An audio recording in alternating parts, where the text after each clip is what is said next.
Well, Senator Brown, thanks for joining me once again. Once again, I know. Once again. Back at it with Jaden.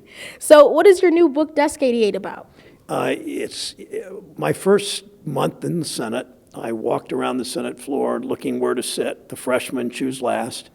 And I heard that senators write their names in the bottom of their desk drawers. So I pulled out some drawers and I saw it had some senators I'd heard of, and it said their first and last name, then it just said Kennedy.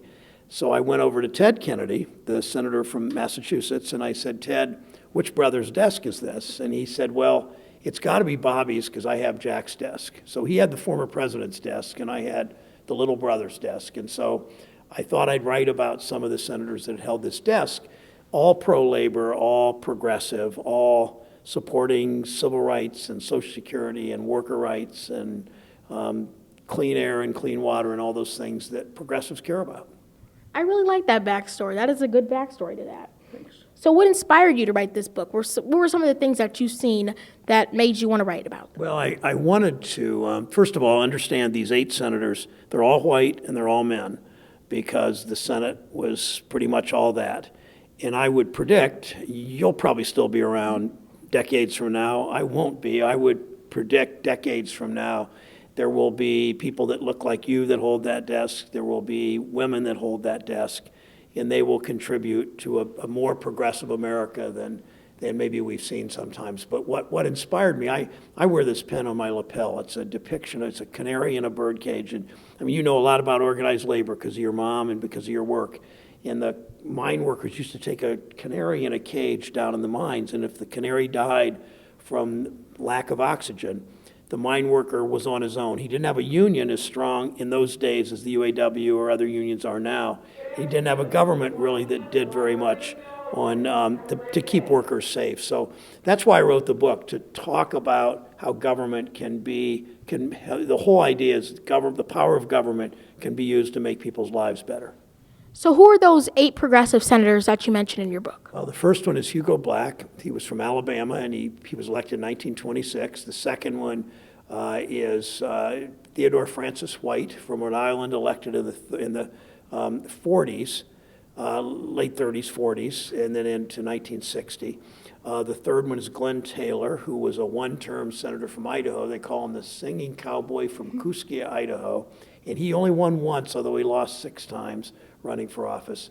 The fourth one was Herbert Lehman, the governor of New York after Roosevelt. And he brought in, as Roosevelt had the New Deal, Herbert Lehman did what was called the Little New Deal in the state of New York. The next one was, got to get this in the right order, Albert Gore Sr., the father of the vice president from Tennessee. And he did something really courageous to fight Southern segregation soon after he came to the Senate. The next one was William Proxmire from Wisconsin, who served in chairman of the Banking Committee, the committee that I would chair if Democrats win in 2020.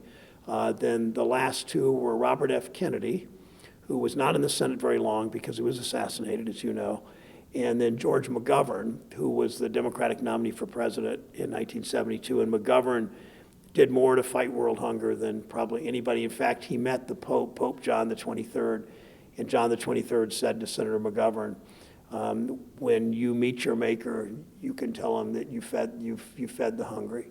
And McGovern was the only one of the 8 senators that I knew, and I had a number of interviews with him.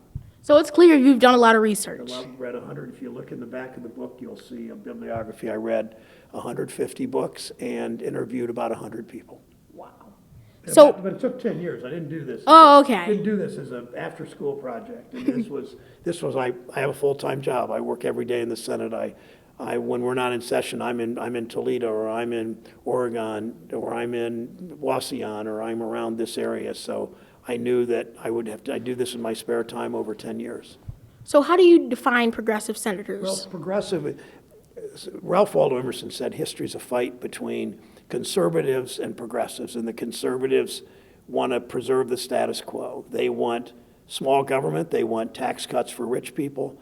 They don't think we should have rules about as many rules about the environment or about worker rights. And progressives believe in giving people opportunity. We believe in civil rights, in women's rights, in human rights. We believe in a strong labor movement. We believe in safe drinking water and clean air laws, protections for children, protections for the disabled.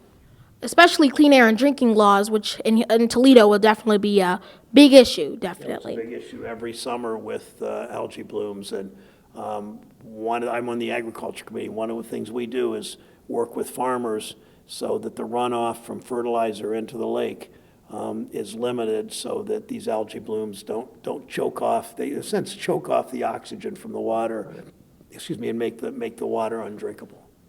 And switching gears, another big headline aside from Lake Erie is also the impeachment inquiry. Do you have any new thoughts about the process? Because it is moving at a pretty rapid pace. So what would you have to say about what's going on? I think this president should be impeached.